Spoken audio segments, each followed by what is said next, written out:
The Sega Dreamcast. Now, the Sega Dreamcast is probably my favorite system when it comes to nostalgia factor. Now, in my collection, I have a bunch of solid games, but I also have a bunch of very random games thrown in here. And that's due to me purchasing games when I was younger and my dad bringing them home for me, either just because they're cheap or just because he wanted to play it.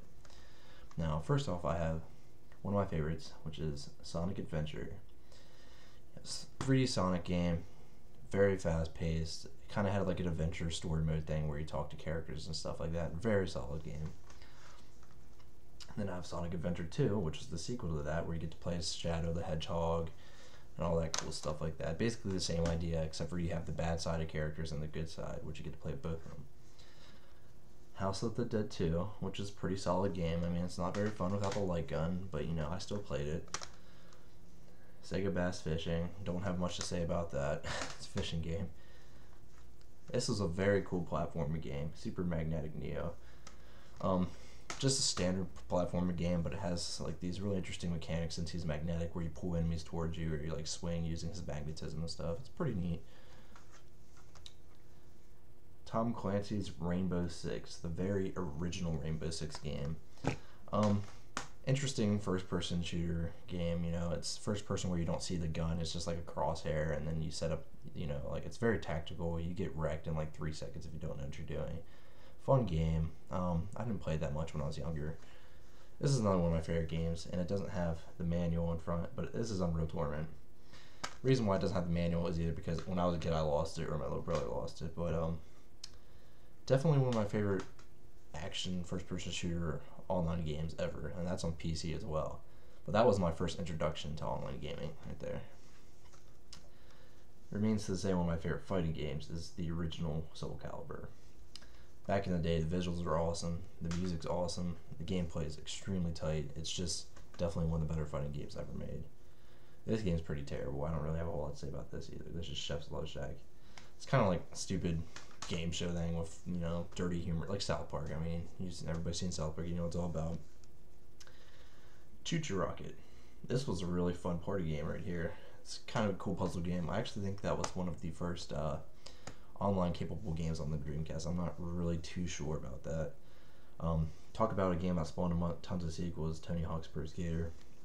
They're all fun. I mean, Activision kind of dropped the ball by making like 20 million of them, but you know, that's the very first one. Don't have much to say about this. TNN Hardcore Heat, just a buggy racing game, nothing too special. This game got bad reviews when it came out, Blue Stinger. I actually remember really enjoying this game. It's kind of like, I don't want to say it's a ripoff of like Resident Evil, because it's not, but it's got the same feel, you know, like kind of like the wonky camera. It's a 3D adventure horror game. I don't know, I liked it a lot when I was younger. Another Resident Evil ripoff, but it's one of my favorite licenses, is Evil Dead. Obviously, I have that shirt on. That's a complete blatant ripoff of Resident Evil. It was okay, nothing special. This is Dynamite Cop. 1 to 2 players. Very arcadey feeling because it was an arcade. I actually played an arcade once. You know, you go on these 3 different stages, picking up weapons, beating up baddies. You know, standard brawler game. Another game by Capcom, Dino Crisis. Awesome game. Feels a lot like Resident Evil. It uses the same, you know, mechanics and all that stuff, but instead of fighting zombies, you're fighting dinosaurs. And if I could get a hold of sequels, I'd play them, but I can't find them anywhere. I don't even know why this is in the pile, because it's not in the case or the manual's not there. But this is Slave Zero. It's just kind of like a mech third-person action game. I remember getting it. I think I got it for my birthday one day because I asked for it because I played a demo, and it's actually pretty cool. It's really fun. I mean, the sense of scale is not very cool. You're like supposed to be this big mech guy, and all the surroundings are kind of I don't know what to say. They're very standard surroundings. Like they're not to scale. Like the buildings aren't huge or anything. Like you don't feel like you're a big huge mech thing, and you just kind of go around killing other robots. I don't know. It's okay. Resident Evil Code Veronica. That is probably one of my favorite Resident Evil games. Resident Evil 2 is probably my absolute favorite. That's probably my second one besides 4. I don't know why Capcom continues making the action Resident Evil games without making the old style, you know, fixed camera, crappy control. I mean, not really crappy. I didn't mind them at all. You know, puzzle solving, actual horror games. You know, I miss the zombies, I miss the environments, the music, all that stuff. I think they should have two separate series because I'm kind of an old school elitist. I really like the old survival horror games, but they don't make them like that anymore. You know, they did the same thing with Silent Hill. This is pretty cool. Star Wars Episode 1 Racer. I think in arcades it was Pod Racer, Star Wars Pod Racer. Cool game. Another arcadey game. This one's dealing with zombies. Zombie Revenge.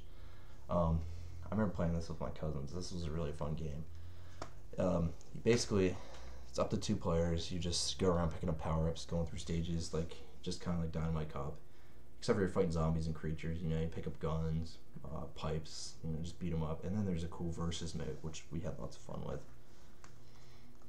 They don't make games like this anymore. The collections, like, it just has a bunch of old Genesis and Saturn games on it. It was really cheap. I remember playing it a lot when I was younger because even when I was younger, I liked older games like that. I mean, because that's what I grew up with, and they don't really, no companies really put out collections that much anymore, which they should. Another game without the cover, Soul Fighter. This game was pretty terrible, I'm not gonna lie. It was just like a third-person action game, but the controls were like god-awful. Like, it was almost unplayable from what I remember. We have an unopened copy of NFL 2K. I have another copy of it, but I just wanted to show you that because I don't know why it's not open. Probably because I have another copy, but it was actually a good football game. RPG that not many people played, Evolution. Very standard RPG game. Apparently, by what it says on the back, this is the first RPG made for the Dreamcast. I don't know, you just crawled around dungeons and leveled up. It wasn't anything too, nothing too ridiculous. It was just very standard RPG fare, which I enjoyed, but you know, nothing to say about this. Spirit of Speed, 1937. You race old-timey cars that literally go like 30 miles per hour. And, like, there's no sense of speed whatsoever. It's pretty terrible. On the opposite side of the spectrum, we have Crazy Taxi, which is awesome. You know, going off jumps, taking passengers to KFC, which I always thought was funny. Awesome game. You had a punk rock soundtrack with like Bad Religion and The Offspring. Really energetic game. It's really fun. Now, these are my 2 favorite Dreamcast games. Jet Grind Radio. Now, it was originally called Jet Set Radio in Japan. That's why the sequel was called Jet Set Radio Future. This game had awesome gameplay mechanics. You know, you skated around doing grinds, spray painting. The characters were wacky. The music in the game, awesome. I still listen to the soundtrack to this day just because of the music. Now, my favorite game on the Dreamcast was Shenmue. Now, lots of people didn't like this game. It's either a love-hate game. People didn't like it because they thought it was boring.